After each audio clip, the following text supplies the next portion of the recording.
पढ़िए ही नहीं। ठीक है फाजिल जी, लौटूंगा, दोबारा बात करेंगे इस पर। ठीक है फाजिल जी, एक बार नाजिया जी का रिएक्शन ले लूं मैं। ठीक है, नाजिया जी का एक रिएक्शन ले लेते हैं। क्या आप नाजिया जी, फैसला आर्थिक भेदभाव को बढ़ावा देने वाला आपको लगता है, या आपको ऐसा लगता है कि केवल सिस्टम दुरुस्त रहे, चीजें सुचारू रूप से चलती रहें और जो सामाजिक सौहार्द है वो ना बिगड़े, केवल उसके लिए लिया गया फैसला ये?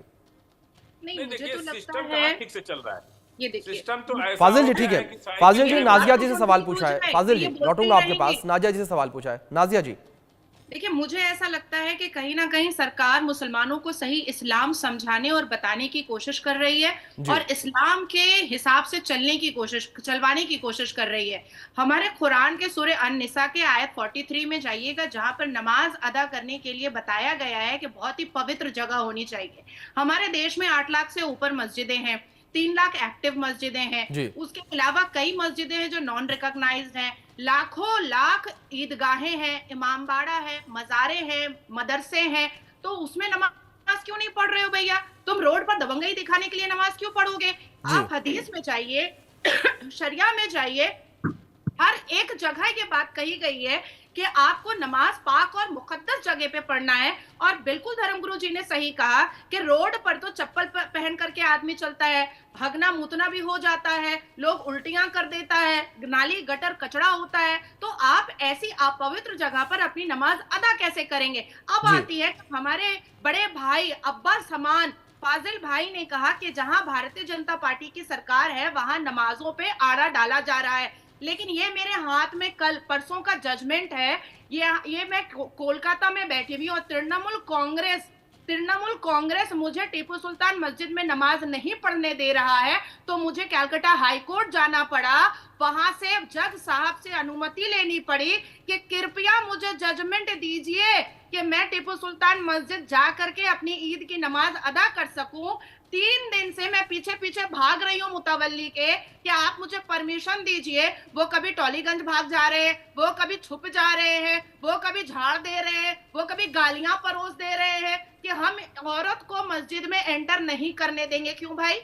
हम मुसलमान नहीं है? क्यों भाई हम पाक नहीं है? क्यों भाई सिर्फ ममता को ही ईद की नमाज में जाने मिलेगा? हम जैसी मुसलमान बेटियों के लिए मस्जिद अल्लाह के घर में कोई जगह नहीं है? तो कोलकाता पश्चिम बंगाल में तो भारतीय जनता पार्टी की सरकार नहीं है भैया। फिर जी मुझे हाई कोर्ट जा करके ईद की जी नमाज पढ़ने के लिए मुझे परमिशन क्यों लेना पड़ा? क्यों लेना पड़ा? भारतीय जनता पार्टी को कोसने वाले पहले एक बार कुरान उठा करके देखो, पहले एक बार हदीस उठा करके देखो, पहले जी एक बार सही अल बुखारी उठा करके देखो कि नमाज की अदायगी होती कैसे है। बिल्कुल सुन्नत और जो ईद की नमाज होती है उसको कितने पाक और पवित्र तरीके से पढ़ा जाता है। और जी हम मुसलमान बेटियां, सर्वोच्च न्यायपालिका में भी ये केस चल रहा है, हमें क्यों नहीं मस्जिद में एंटर करने दिया जा रहा ठीक है है? अब क्यों नहीं पढ़ेंगे ठीक मस्जिद है में नाजिया नमाज? जी, आपके पॉइंट्स पर लौटूंगा मैम, इस पर बातचीत करेंगे। कुछ सर्वे हमने किए, कुछ सवाल और हमने पूछे अपने दर्शकों से, उनका रुख कर लेते हैं, अपने दर्शकों तक जानकारी पहुंचा दें। और हमारा तीसरा सर्वे था और तीसरे सर्वे में हमने सवाल पूछा कि मेरठ पुलिस ने कहा कि सड़क पर नमाज पढ़ी तो पासपोर्ट लाइसेंस रद्द हो जाएंगे, क्या ये कार्रवाई सही है? इस पर 68% लोगों ने कहा कि यह एक्शन सही है और 19% लोगों का यह कहना है कि गलत एक्शन है।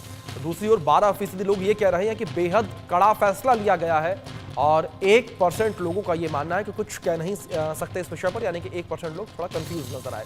तो कुछ इस तरीके से सर्वे में पूछे गए तीसरे सवाल के आंकड़े निकलकर सामने आए हैं। अब बात करते हैं सर्वे में पूछे गए चौथे सवाल को लेकर। और चौथा सवाल हमारा कुछ इस तरीके से था कि यूपी सरकार का यह आदेश आपको धर्म विशेष के खिलाफ दुर्भावना से लिया गया फैसला लगता है?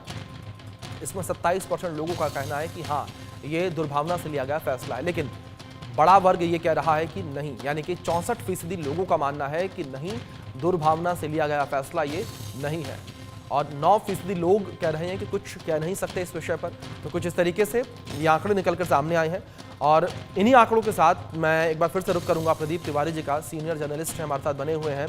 प्रदीप जी, जिस तरीके से ये फैसला लिया गया, क्या आप इस फैसले को लेकर सोचते हैं कि समाज में ध्रुवीकरण को लेकर यह फैसला है? क्या समाज का ध्रुवीकरण ऐसे फैसलों से होगा? देखिए अभिषेक जी, ये ध्रुवीकरण का मामला नहीं है। कारण यह है कि जब हम किसी धर्म विशेष की बात करते हैं तो लोग ये मानने लगते हैं कि हम धर्म की बात कर रहे हैं, लेकिन ऐसा होता नहीं है। जब आप सड़कों पे या किसी सार्वजनिक स्थल पे कोई कार्यक्रम इस तरह करते हैं तो वास्तव में लोगों को तकलीफ होती है। जी नमाज की बात नहीं करते हैं, जो आप कह रहे हैं कि दशहरे में या किसी नवरात्रि में लोग भीड़ उठाते हैं तो बहुत सारे लोगों को परेशानियां होती हैं। जी लेकिन प्रॉपर वे में आप आइए, अगर साल में एक या दो बार सड़क पर टेंट डाल के एक दो बार अगर आप फाजिल जी आऊंगा, एक मिनट फाजिल जी आप ही के पास आऊंगा, रुकिए एक सरकार मिनट। ने व्यवस्था रखी हुई है कि अगर आप किसी का कोई यात्रा निकाल रहे हैं, कोई कार्यक्रम कर रहे हैं, जी। तो कोई आयोजन कर रहे हैं, तो उसकी सरकार से आप पहले आदेश लीजिए और इसके बाद फिर करिए कार्यक्रम। लेकिन क्योंकि नमाज का मामला यह है, पूरी सड़कें जाम हो जाती हैं चारों तरफ से, कहीं अगर मस्जिद में जगह नहीं है और उसके बाहर कोई तो रास्ते बंद हो जाते हैं। तो इस वजह से सरकार ने जो फैसले लिए हैं, मुझे लगता है कि इसका सबको पालन करना चाहिए। और अगर ये व्यवस्था है कि हमारे पास मस्जिद में जगह है, नहीं अगर मस्जिद में जगह है तो आप घर पे कर सकते हैं, इबादत कर सकते हैं, ऐसी जगहों पर कर सकते हैं जो जहां समस्या आम आदमी को समस्या न हो। तो मुझे लगता है कि इसका को करना चाहिए और सरकार को इस नियमों का पालन कराना आवश्यक है। ठीक है। इस बीच डॉक्टर एच.एस. रावत जी का रुख करूंगा मैं। रावत साहब, क्या यह फैसला सभी धर्मों के लिए समान रूप से लिए जाना चाहिए? देखिए, सरकार के कोई भी फैसले सभी धर्मों के लिए समान रूप से लेने चाहिए, इसमें कोई दो राय नहीं है जी लेकिन देखा ये जाता है कि कौन सा फैसला किस वजह से लिया जा रहा है। जी ऐसा नहीं है कि हिंदू धर्म के अंदर मान लो कोई अगर मेन रोड को कोई ब्लॉक करके करेगा। मैंने तो आज तक कोई मेन रोड को किसी को ब्लॉक करके कभी शादी होते नहीं देखी है। मेन रोड को कोई ब्लॉक करके कभी, मुझे लगता है, कभी किसी ने कोई जागरण नहीं किया है। मेन रोड कभी ब्लॉक नहीं होती हैं। जो गलियों की रोड होती हैं, पार्कों की रोड होती हैं, वहां पर एक गली मोहल्ले की सहमति से, वहां के प्रधान की सहमति से एक रोड को ब्लॉक करके आप शादी कर सकते हो, क्योंकि शादी एक जरूरी है। शादी में और नमाज में बड़ा फर्क है, शादी में और किसी जागरण में बड़ा फर्क होता है। वहां सभी एक दूसरे को सहयोग करते हैं और जागरण तो एक बार हो गया, साल में कर लिया किसी ने। लेकिन फिर भी अगर कोई बड़ी सड़क को रोकता है जहां यातायात को पलटना पड़े या ट्रैफिक को डायवर्जन करना पड़े, ट्रैफिक जाम की समस्या होती है, अगर वहां कोई हिंदू भी इस तरह का करता है या कोई सिख भी ऐसा करता है तो नहीं होना चाहिए। अभी फजील भाई कह रहे थे सड़क को बीच में रोक करके छबील लगा रहे थे, भंडारा।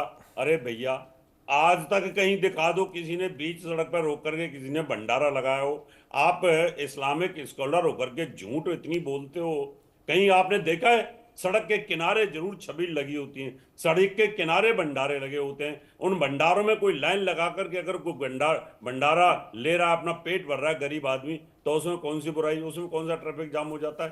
तो ये बेकार की बातें करना उचित नहीं है। और ये धर्म का मामला है, आस्था का मामला है। जी, आस्था, नमाज पढ़ना। ठीक है रावत साहब, लौटूंगा दोबारा आपके पास। ठीक है, थोड़ा समय कम है, समय की पाबंदी है। एक बार मैं फाजिल जी का भी रिएक्शन लेना चाहूंगा। फाजिल जी, जिस तरीके से आपने सुना, भारत में लगातार इन फैसलों को लेकर विरोध हो रहा है, आप खुद इस चीज का लेकर विरोध कर रहे हैं, लेकिन अगर कुछ हम इस्लामिक कंट्रीज को लेकर बात कर ले, वहां पर भी सार्वजनिक जगहों पर नमाज पढ़ने को लेकर प्रतिबंध है। वहां पर इस तरीके का विरोध देखने को नहीं मिला। जब भारत में ऐसा फैसला लिया जा रहा है तो किस तरह का विरोध? अगर कुछ एग्जाम्पल मैं दे दूं आपको तो सऊदी अरब है, यूएई, मिस्र और तुर्की जैसे देश इसमें शामिल है जिन्होंने सार्वजनिक जगहों पर नमाज पढ़ने पर प्रतिबंध लगाया।